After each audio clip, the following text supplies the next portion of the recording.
하나님의 말씀 보겠습니다. 마태복음 7장 15절에서 23절 말씀입니다. 마태복음 7장 15절에서 23절 말씀, 하나님의 말씀 한 절씩 교독하겠습니다. 거짓 선지자들 삼가라. 양의 옷을 입고 너에게 나오나 속에는 노략질하는 일이라.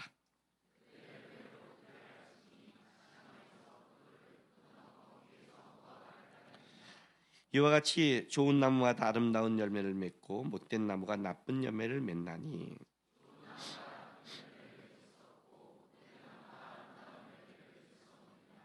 아름다운 열매를 맺지 아니하는 나무마다 찍혀 불에 던져지느니라. 나더러 주여 주여 하는 자마다 다 천국에 들어갈 것이 아니요 다만 하늘에 계신 내 아버지의 뜻대로 행하는 자라야 들어가리라.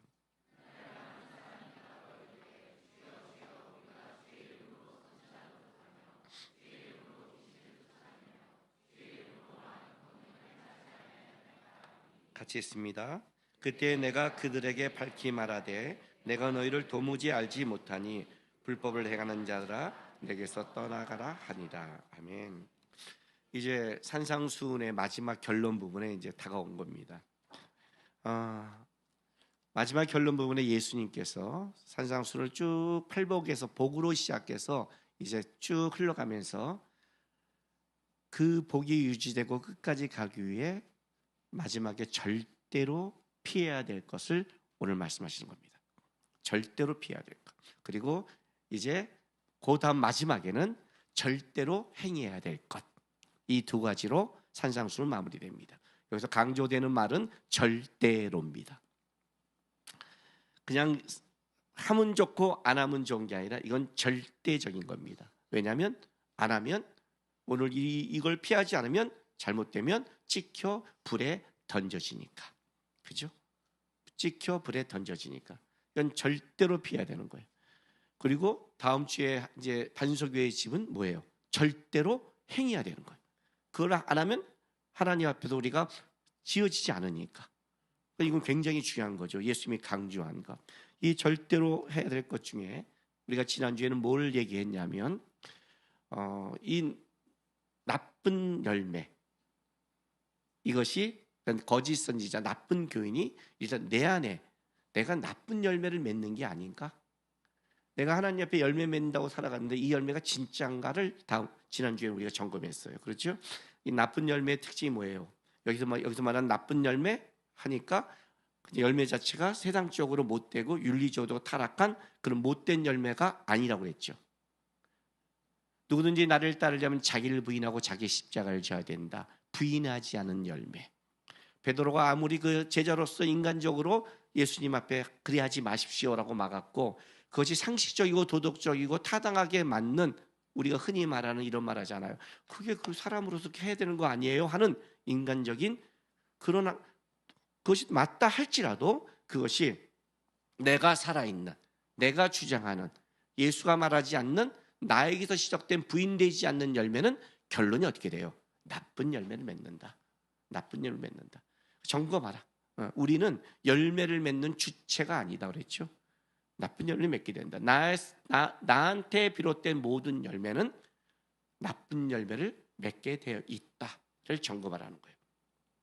내 안에 부인되지 않는 열매가 있는 것인가? 내가 살아서 내가 주장하는 열매가 있는 것인가를 점검하라고 했어요. 내 안에 열매를 점검했다면 이제 오늘은 진짜 예수님께서 특별히 말한 가장 중요한 것, 밖에서 나를 유혹하고 미혹하는 영에 대해서, 미혹하는 자에 대해서 조심하라. 만약에 그것을 조심하지 않으면 어떻게 돼요? 미혹에 빠지고 유혹에 빠지며 찍혀 불에 던져질 수 있는 아주 위험하다는 걸 오늘 설명하고 있는 거예요. 여러분 있잖아요. 성경에는 대적할 것과 피하라는 것이 있어요. 그러니까 내가 애써야 될 것과 애쓰지 말아야 될 게 있어요. 애써야 될 걸 애쓰지 않으면 열매를 못 맺고, 애쓰지 말아야 될 걸 붙잡으면 나쁜 열매를 더 심하게 맺어요. 성경에는 이 말을 쭉 나와요. 고린도전서 6장 18절에 찾지 마세요. 음행을 피하라. 음행을 피하라. 고린도서 10장 14절에 우상 숭배를 피하라. 그죠? 디도서 3장 9절에 어리석은 변론과 족보와 논쟁을 피하라 이런 말을 해요. 그러니까 성경에 피하라는 말이 굉장히 많이 나와요. 마귀는 대적해야 돼요. 이것이 마귀의 공격이다라고 느끼면 도망가면 안 돼요. 우리는 마귀의 공격은 피하지, 대적 안 하고 도망가죠, 그죠? 겁나니까. 그리고 변론, 우상숭배, 음행은 적극적으로 가잖아요. 이러면 곤란하지, 그러니요. 그러니까 내가 대적하지 못하는 게 있어요. 내가 우리 청년들 가르칠 때 뭐라 하냐면, 연애할 때 요즘은 이제 우리 때는 차가 없었고 우리는 가난했잖아요. 요즘은 차가 다 있잖아요. 그러니까 저녁 9시 이후에 남자랑 데이트하면 으슥한 데를 간단 말이죠. 그럼 어떻게 돼요? 그게 음행이에요. 음행을 하게 될 여건을 만들지 말라는 거. 피해야 돼요. 밝은 데 가야 된단 말이에요. 밝은 데 가야 그냥 안달이 나서 손이나 잡고 있다가 안달이 나야 결혼을 하는데, 이것들이 안달 나지 않고 차에서 뭐 이상한 짓을 다 하니 결혼이 늦어지잖아요. 성경은 그건 피하라고 그래요. 피하라. 특별히 저녁 9시 이후에 남자가 하는 모든 말을 믿지 마라. 지가 무슨 말을 한지 모르고 한다. 여자들은 그냥 저녁 9시 이후에 말한 모든 말을 믿고 결혼을 해요. 왜 그렇게 안 해줬니? 물어보세요. 기억도 안 나요. 왜? 거기에 빠져 있으니까. 피하는 거예요. 성경은 피하라고 그래요. 근데 재밌는 게 있어요. 여기서 피하라는 것이 상황 같지만, 그런 상황이 있지만 질자는 뭐가 있냐면 결국 사람 문제예요. 변론 누가 해요? 걔하고 하세요? 결국 인간을 타락시키고 인간을 잘못 물드는 것은 사람이에요. 사람이 사람을 옳게 만들기도 하지만 사람이 사람을 죽이기도 해요. 어떤 사람을 만나는 것이 여러분의 인생 속에 내가 저 사람을 만나로 인생이 달라졌습니다라고 고백도 하지만 내가 저 인간을 만나서 인생이 망가졌습니다 하는 것이 다 사람의 문제예요. 우리 안에 가장 큰 기쁨도 사람이지만 우리 안에 가장 조심할 자가 실제로는 사람이에요. 그렇죠? 그 성경은 사람에 대해서 조심하라고 해요. 마태복음 24장 3절부터 5절 봐요. 예수님께서 마지막 때 환난과 어려움을 얘기할 때 첫째 기근과 전쟁과 우리는 굉장히 두려워하죠. 공회에 넘겨지고 힘들고 이런 일을 굉장히 두려워한단 말이에요. 왜냐하면 이건 세상에 오는 핍박이에요. 그러나 예수님께서 그 전에 우리에게 경고한 게 뭐냐면 미혹이에요. 미혹. 마태복음 24장 3절부터 5절 보여요. 예수께서 감난산 위에 앉았을 때 제자들이 조용히 와서 이르되 우리에게 이르소서 어느 때에 이런 일이 있겠사오며 또 주의 임하심과 세상 끝에는 무슨 징조가 있사오리이까? 예수께서 대답하여 이르시되 너희가 사람의 미혹을 받지 않도록 주의하라. 주의하라. 주의 깊게 살펴보라는 거예요. 주의 깊게. 그 사람이 너에게 말하는 거에 대해 주의 깊게 살펴야 된다. 마지막 때 미혹을, 이건 특별히 영적인 미혹을 얘기하고 있어요. 살펴보라. 많은 사람이 내 이름을 와서 이르되 나는 그리스도라 하여 많은 사람을 미혹하리라. 그 다음에 난리와 난리예요. 그러니까 사실은 아무리 외부의 환경과 어려움이 와도 내 안에 믿음과 내 안에 삶이 굳건하면 어떻게 돼요? 신앙은 지켜지는 거예요. 근데 뭐에서 무너지냐? 우리가 미혹된 데서 무너져요. 얼마 전에 이제 몇몇 목사님과 마음을 나눈 적이 있어요. 다음 시대를 굉장히 걱정하죠. 이 다음 시대는 진짜 이제 지금 이 마태복음 24장에 예수님이 말한 대로 첫째 기근과 전쟁과 이것이 계속 일어나고 있는데 이것이 재난의 시작이라고 그랬고 재난이 시작되면 그 다음에 뭐가 나면 너희를 공회에 넘겨주리란 말이 나와요. 저는 이것이 곧 어디라고 생각을 해요. 어느 이제 한 나라부터 시작을 하겠죠. 점점 그죠? 지금 법적으로 만들어지고 있잖아요.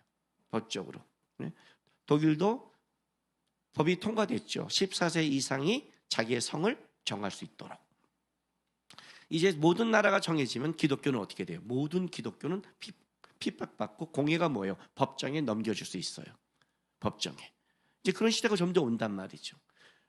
그건 굉장히 많이 걱정을 하는 거예요. 세상의 문화와 세상의 이거에 대해서. 근데 한번 생각해 보세요. 기독교가 어떻게 시작했는데요? 기독교가 시작할 때, 초기 기독교가 시작할 때 그 세계가 어땠는지 알아요? 헬라의 문화 속에 모든 곳에 우상 숭배의 산당이 질비했으며 성적 타락은 말도 안 했고 난리가 났으며 계급 사회였으며 더 중요한 것, 황제, 독재 정권이 갖고 있는 시대였어요. 그런 시대에도 기독교는 그 시대를 정신적으로 승리했고 믿음으로 많은 사람들에게 기독교가 일어날 수 있는 거예요. 세상이 어려워서 못 일어난 게 아니라 하나님의 말씀에 굳건해서 일어났어요. 언제 무너져요? 우리가 무너지는 거예요. 미혹돼서 무너지는 거예요. 유혹돼서 무너지는 거예요. 세상의 것에 끌려가서 무너지는 거예요. 실제 기독교의 약화는 세상의 핍박이 아니라 뭐에서 오는 거예요? 신앙의 약화에서 시작해요. 근데 그 약화는 어떻게 되느냐? 미혹과 유혹에서 들어온다는 거죠. 이게 굉장히 무서운 거예요. 조심하라는 거예요. 예수님이 마지막 때 조심하래요. 자, 마태복음 24장 26절 보세요. 쭉 얘기하면서 이렇게 말씀하세요. 마지막 때 미혹에서 조심하라면서 마태복음 24장 26절에 보면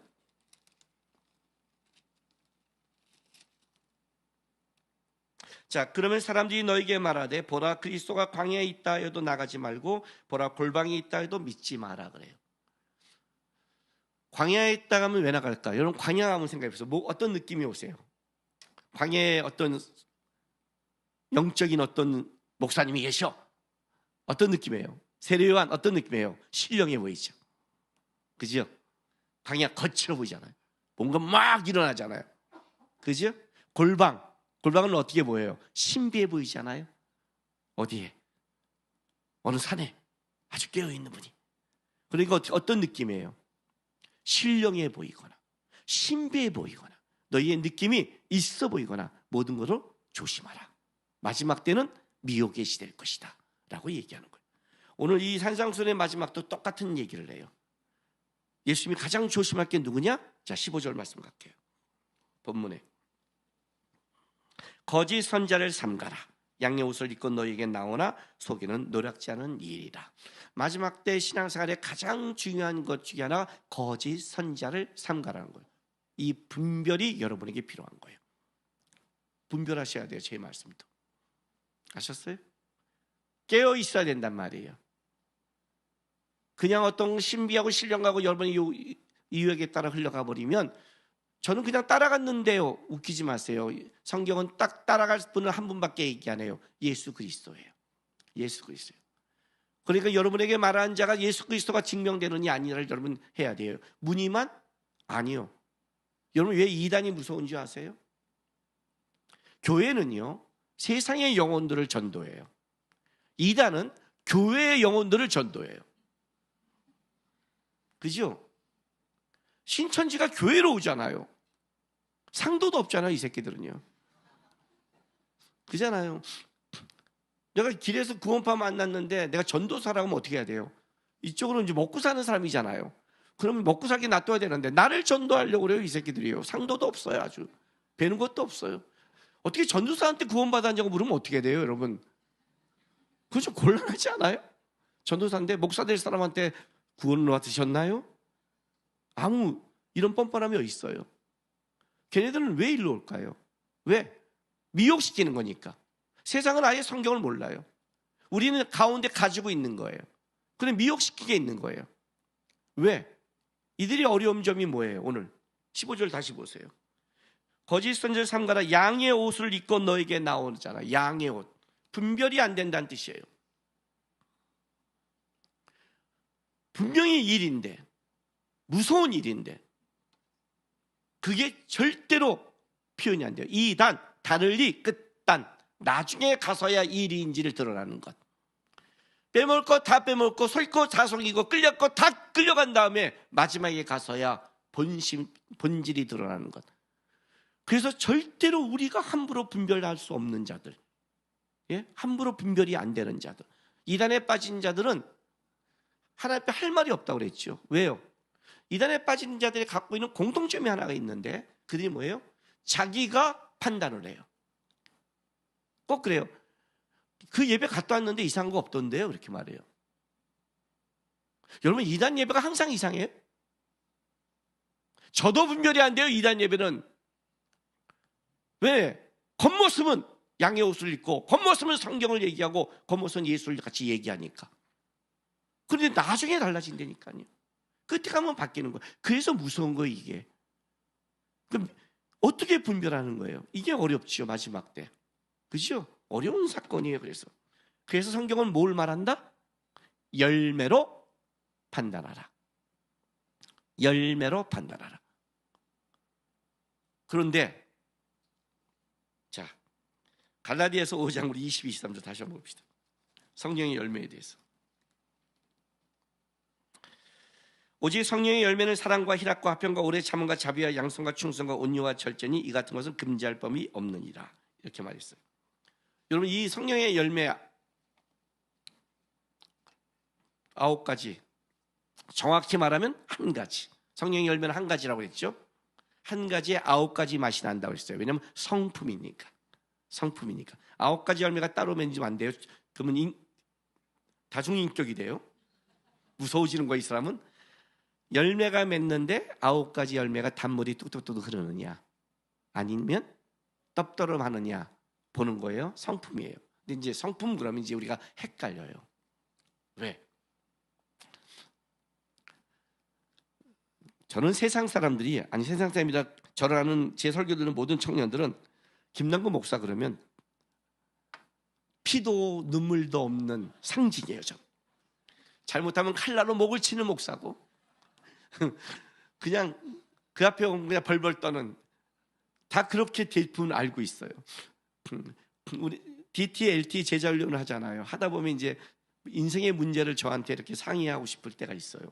고민하고 있는데 그러다 이제 상의를 또 상담을 해요. 제가 상담해 주는 자가 있어요. 상담받는 자매가 있었는데 그때 밖에서 우리 교회 집사님들이 이제 둘이 얘기하다가 이거 목사님한테 가져갈까 말까 고민하고 있어요. 우리 교회 집사님들은 이런 생각하잖아요. 목사님 몸도 힘드시고 바쁘신데 굳이 이런 것까지 내가 상담을 해? 하고 상담할 거는 안 하고 이것들이 문제를 꼭 일으켜서 더 크게 나를 힘들게 하고, 상담하지 말 거는 상담하는 분별력이 없음이 문제지만 어쨌든 저를 위해서 고민하고 있는데 그 말을 듣는 다른 교회 상담한 사람이 지나가면서 이렇게 권면을 했어요. 김나간 목사님, 실제 만나 상담하면 굉장히 따뜻해요. 염려하지 말고 가세요 하고 가버렸어요. 우리 교회 집사님들 얼마나 황당했겠어요. 지가 한 번 만나보고 우리한테 말하는, 그죠? 싸나워 보이잖아요. 성경의 열매가 한 개도 안 맺힌 사람 같이 보이죠. 그죠? 그 앞에 있는 뭐 그냥 다툼 분쟁 이쪽에 가까워 보이잖아. 그죠? 어떤 사람들이 그냥 그래요, 이래요, 저래요 말 못하고 끌려가고 그냥 가만히 있는 사람이 온유해 보이니까 쟤는 태어날 때부터 성품이 너무너무 좋아. 그런 사람 있죠. 잘 말할게요. 태어날 때부터 성품이 좋은 사람은 없어요. 그런 사람은 뭐가 문제인 줄 알아요? 평소에는 다 좋아 보이지만 결단할 때 결단하지 못하는 우유부단해져요. 알아요? 예수에 함께 붙잡히지 않는 모든 자는 성품이 좋은 건 아무것도 없어요. 우리는 이게 성품을 뭘로 가냐면 자꾸만 착한 사람으로 가요. 선한 사람이라고 생각한단 말이죠. 그러니까 우리가 보기에 그냥 저렇게 착하고 훌륭하고 이렇게 하고 온유하고 교회 분란 없이 잘하고 네네 하면 그게 충성인 줄 알아요. 그게 열심인 줄 알아요. 그러니까 저런 사람은 성령의 열매가 있다고 생각해요. 이건 그게 아니에요. 성령의 열매는 사람이 맺을 수 없는 거예요. 그래서 21절로 갈게요. 마태복음 7장 21절. 20절 21절 보세요. 이러므로 그들의 열매도 그들을 알리라. 나더러 주여 주여 하는 자마다 다 천국에 들어갈 것이 아니요 다만 하늘에 계신 뭐라고요? 내 아버지의 뜻대로 행하는 자라야 들어가리라. 성령의 열매는 아버지의 하나님의 뜻대로 행하면서 맺는 열매여야 되는 거예요. 그 열매만이 인정받는 거예요. 그 열매만이. 아무리 우리가 보기에 그의 사상, 생각, 그 논리가 맞는다 할지라도 그것이 성경이 말하지 않는, 하나님의 뜻에 맞지 않는 열매는 잘못된 열매라는 거예요. 자, 동성애가 인정해야 될 거예요? 동성애를 부부로 인정해야 되나요? 동성애의 사랑을 인정해야 되나요, 여러분? 누가 만약 어떤 목사가 그걸 주장한다면 그는 사꾼이에요. 그는 거짓 선지자예요. 왜요? 예수님이 이렇게 말했어요. 사꾼은 내 말을 하는 게 아니라 자기 말을 한대요. 그게 예수님이 말하는 사꾼의 기준이에요. 목사란 다른 거 얘기하지 않아요. 목사는 성경의 기준과 성경의 진리를 믿고 살아가는 자들이에요. 물론 공부를 못하고 실력이 안 하고 수업 시간에 졸아서 잘못 전할 때는 있어요. 그건 용서해 줘야 돼요. 하나님이 저렇게 머리 나쁜 자고 조는 자도 쓴다는 상징이니까. 잘못 전했는데 말하면 그러네요, 죄송해요. 그때 제가 잠깐 졸았네요. 그죠? 성경을 제가 잠깐 잘 보였는데요. 그럴 수는 있어요. 근데 아닙니다. 하나님도 동성연애를 사랑하십니다. 네, 사랑해요. 그러나 동성연애는 못하게 하셨어요. 하나님은 죄인을 사랑하지만 죄를 짓지 말라고 권면하세요.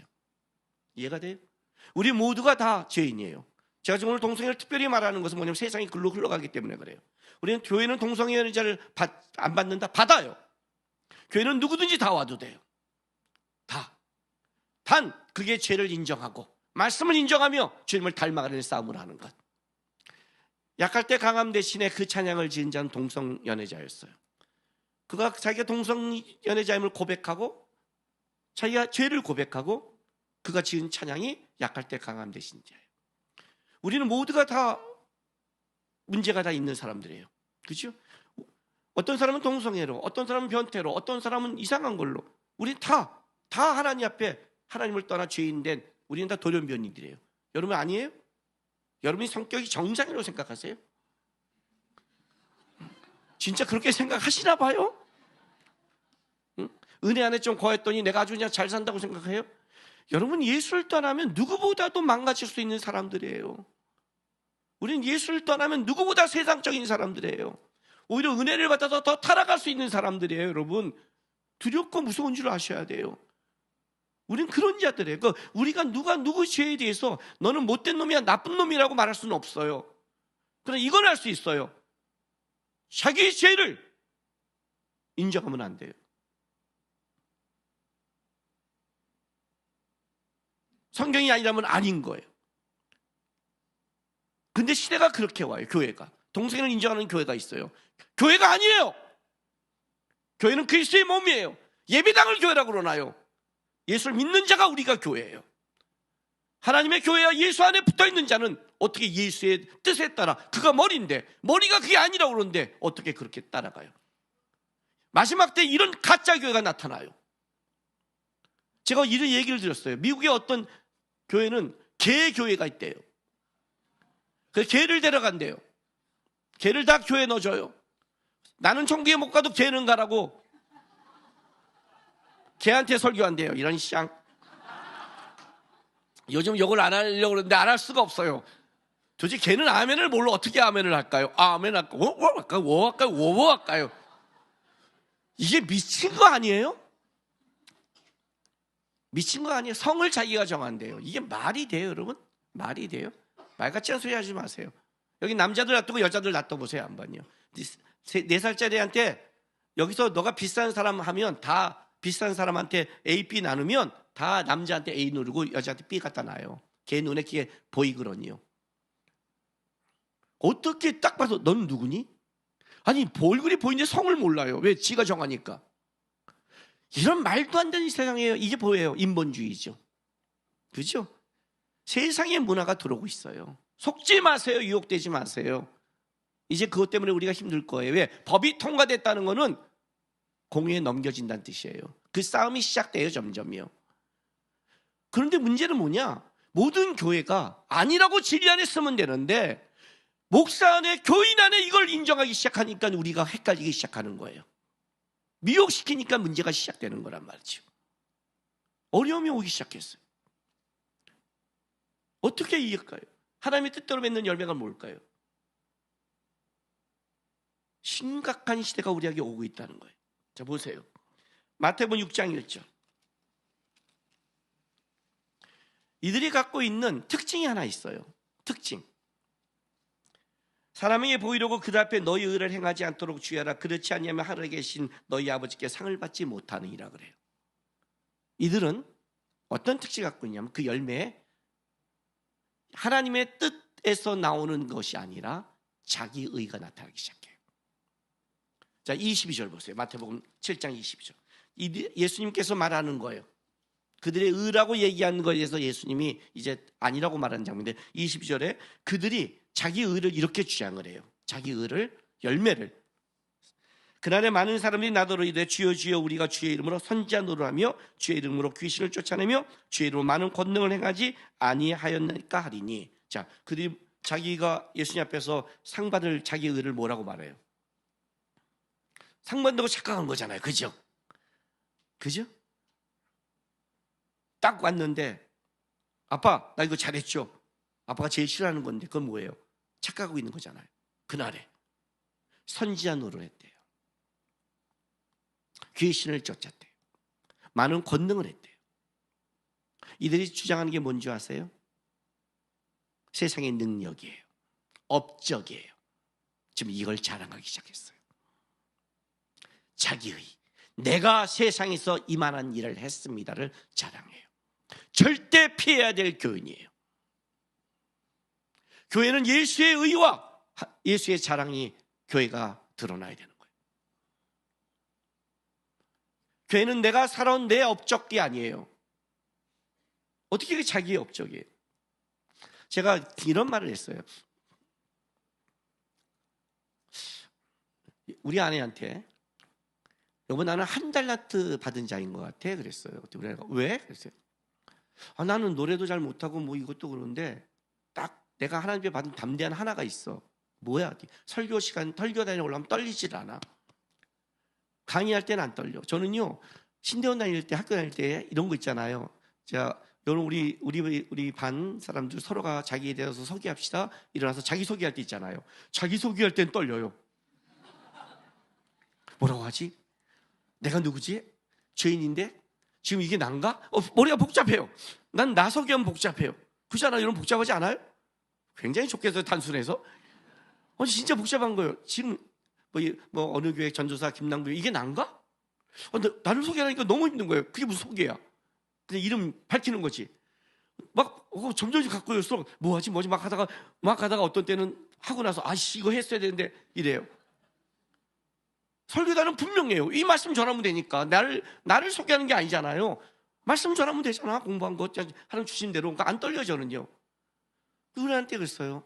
난 이 담대함 이거 한 달 같아. 근데 우리 아내가 탁 보더니 이렇게 말했어요. 어디 가서 그따위 말하지 마. 재수 없어. 뭐? 재수가 없어. 설교단에 떨지 않는 게 얼마나 큰 달란트인데 그걸 한 달란트라고 그래. 입도 뻥긋 하지 마. 계시가 저쪽에 내렸어. 난과 이 재수없는 놈아. 그게 얼마나 큰 달란트 알아? 이놈의 새끼야. 왔어요. 생각해 보니까 그러는 거예요. 왜 우리 동기 하나가 설교하기 위해서 어느 날 학교 수업 끝나고 나가는데 깜깜한데 교실에서 무슨 소리가 들리길래 갔더니 불이 꺼져 있는데 소리가 들려요. 자세히 열었더니 아무도 없는 교실에 우리 동생이 여기서 막 소리를 외치고 있는 거예요. 너 뭐하니? 그랬더니 형님 이번 주일 설교하고 있어요. 왜? 저는 이렇게 계속해야 떨지 않고요. 이렇게 해야 되고 만약 설교하다 누가 성도 하나가 딴짓하면 다 잊어먹어요. 여러분 설교 듣다 핸드폰 보면 있는 목사도 있어요. 난 욕하는 목사지만 함부로 보지 마세요. 자기가 잊어버린대요. 이렇게 해야 그냥 할 수 있대요. 그 말을 듣고 나가보니까 얼마나 큰 달란트를 받았어요. 그죠? 성경에 많이 준 자에게 많이 찾아요. 5달란트 받은 사람은 3달란트만 남겨도 놀면서 해요. 재능이 5달란트니까. 그죠? 2달란트 놓은 거 아니에요. 1달란트 받으면 배로 죽어야 뛰어야 2달란트예요. 인생을 배로 뛰었는데 놀면서 하는 사람보다 1달란트가 적어요. 이 땅 살아갈 땐 얘가 인정받겠죠. 놀면서 해도 3달란트 남겼으니까. 죽어라고 했는데 능력이 없어서 안 되겠죠. 그죠? 그 능력을 누가 줬는데? 누가 줬는데 도대체 하나님이? 나의 똑똑함과 재능을 누가 줬는데 하나님이 준 재능으로 그 열매를 거둬놓고 그게 내 업적이라고 말해요? 내가 그 노를 했다고 말해요? 내 거라고 생각하세요? 어떻게 교회에서 세상에 꺾고 잘난 척을 해요? 감사를 해야지.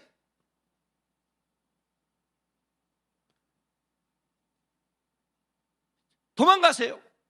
그 그룹에 들어가면 내가 속상해요. 내가 잘못 산 것 같아요. 내가 잘못된 걸 붙잡아요.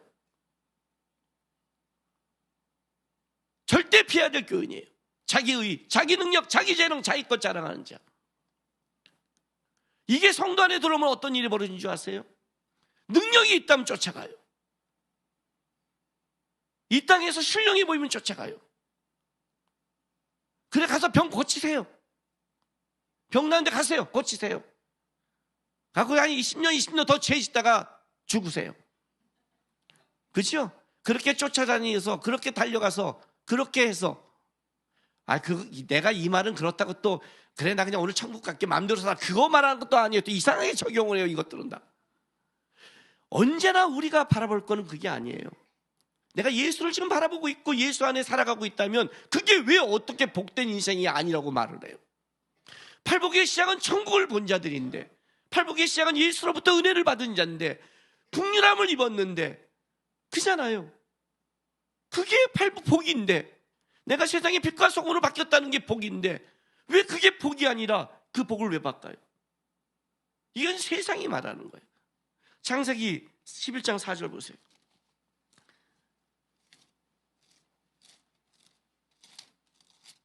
자, 또 말하되 자 성읍과 탑을 건설하여 그 탑 꼭대기에 하늘에 닿게 하여 우리 이름을 내고 온 지면에 흩어짐을 면하자. 야, 우리 이름을 내자. 죄예요, 죄. 요즘은 뭐예요? 인본주의 시대예요. 인권을 강조했는데 인격이 사라졌어요. 지 마음대로 이 새끼들이요. 인권 그러니까 못 건드니까 인격이 사라졌죠. 학교 교단 보세요. 난리가 났어요. 우리 이름 내자. 자기 내자. 그죠? 창세기 6장 1절 4절 보세요. 마지막 이때 첫 번째 인간을 하나님이 멸망시켰을 때 증상 보세요.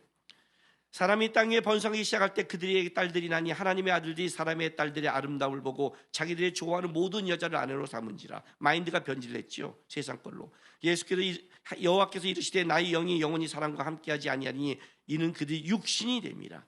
그러나 그날은 120년이 되리라 하시니라.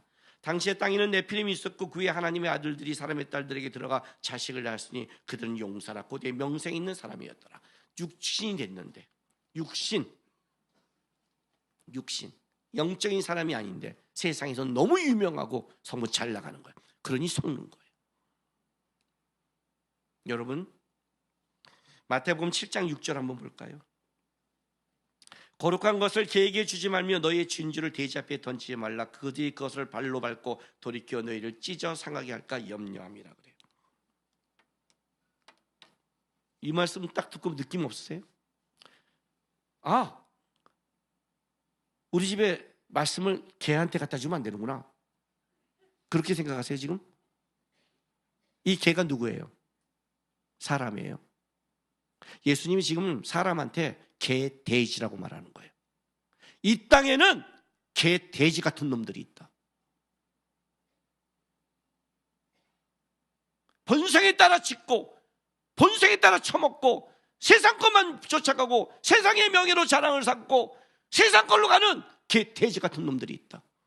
거룩한 것을 말해도 거룩한 줄 모르고 밟아버리고 하나님의 말씀이 말씀인 줄 모르고 공격하고 있는 개, 돼지가 팔을 치는 세상을 살아가고 있다. 이해가 되세요? 미혹받지 말고 유혹받지 말라. 너희가 그걸 갖고 있으니 유혹받는 것이다. 열매는 어떻게 맺어요? 열매는 줄기에 붙어있어 맺는 열매예요. 이 열매는 내가 맺은 열매가 아니라 줄기에서 오는 열매예요. 우리가 자랑할 열매는 나로 통한 열매가 아니라 예수가 나에게 행한 열매야. 그것이 진정한 열매예요. 그게 자랑해야 돼요. 내가 지금 재물이 없어도 내 안에는 기쁨이 있는 거예요. 왜? 예수가 주는 평화가 있어. 예수가 주는 삶이 있으니까.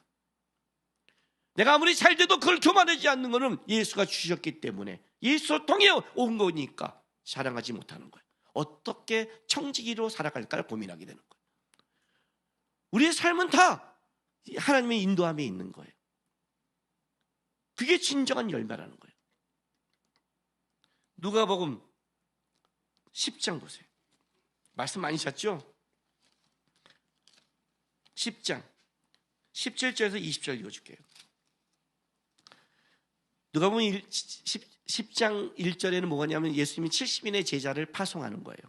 전대도 안 갖고 다 파송시키고 전도하고 돌아와서 보고 내용이에요. 자 보세요. 17절의 보고 내용이 70인이 기뻐하며 돌아와 이르되 주여 주의 이름이면 귀신도 우리에게 항복하더이다.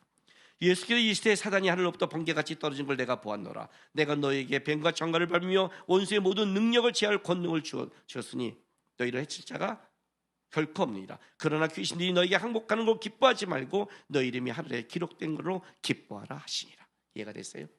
주님이 주신 능력으로 우리는 이 땅을 살아가요. 주님이 주신 능력으로 설교를 하는 거예요. 제가 말했죠. 천국에 가면 내가 한 설교의 상급은 저는 없어요. 내가 한 설교회보다 내가 받은 유명세와 내가 받은 존경이 더 많아요. 저는 설교의 상이 없는 사람이에요. 이건 주께서 주신 걸로 할 뿐이에요. 나는 나의 상을 다르게 만들어 가야 해요. 나는 나의 상을 주 앞에 열매 맺어야 되는 거예요. 이건 주가 주신 능력으로 그냥 행할 뿐이에요. 이 말씀을 통해 은혜 받으면 감사해요. 그러나 예배 시간에 누가 변화됐다, 교회가 자랐다, 교회가 커졌다가 기쁨의 조건이 아니라 내가 예수의 생명, 하나님 내 생명책에 기록됐고 내가 하나님의 사람이며 하나님이 내 이름을 알고 내가 줄기에 붙어있는 하나님의 자녀구나, 이걸로 기뻐하는 거예요. 이 존재됨이, 그게 교회의 자랑이어야 돼요. 세상에서 아무리 힘들거리다 교회에 오면 뭐예요? 야, 내가 예배하는 백성이구나, 나를 예배로 초청했구나, 주님이 나는 여전히 줄기 안에 붙어있구나, 내 인생은 망하지 않는구나, 주님 감사합니다. 저는 자랑스러운 하나님의 자녀입니다. 세상이 어렵고 힘들고 다시 일시 동안 고난스러워도 예수 안에 붙어있는 그것이 오늘 내가 다시 예배 안에 증명됐으니 저는 버티며 살아갈 수 있습니다. 왜? 나는 분명히 열매 맺을 거니까. 여기는 세상의 자랑이 받는 곳이 아니라 예수의 자랑만이 있는 곳이니까. 만약에 예수가 아니라 세상의 자랑 갖고 교회가 샘쪽에서 누가 얘기한다면 도망가세요. 자기 은혜를 자랑한다면 피하세요. 능력과 그걸 가지고 어디를 유혹한다면 도망가세요. 오직 하나님의 뜻대로 하는, 예수에 붙어있게 하는 자, 예수를 자랑하는 자, 주님만을 자랑하고 주 앞에 살아가는 기쁨을 고백하는 자, 그 자 옆에 있으세요. 그러면 우리가 예수 앞에 살아가면서 성경은 약속했어요. 가지가 줄기에 붙어있으면 분명히 열매 맺는다. 우리는 열매 맺지 못하는 성도는 아무도 없어요, 여러분. 알았어요? 내 인생은 뭘까? 헛소리 하지 마세요. 세상 걸 봤으니까 그따위 말을 하죠. 여러분의 인생은 분명히 예수가 증명될 거예요. 예수가 자랑할 거예요. 예수가 맺어질 거예요. 예수님으로 말미암아 드러날 거예요. 예수만 바라보면서 자기 의와 자기 것을 자랑한 자를 피하시면서 오직 주님 쫓아가는 거룩한 성도 되기를 바랍니다. 기도합시다.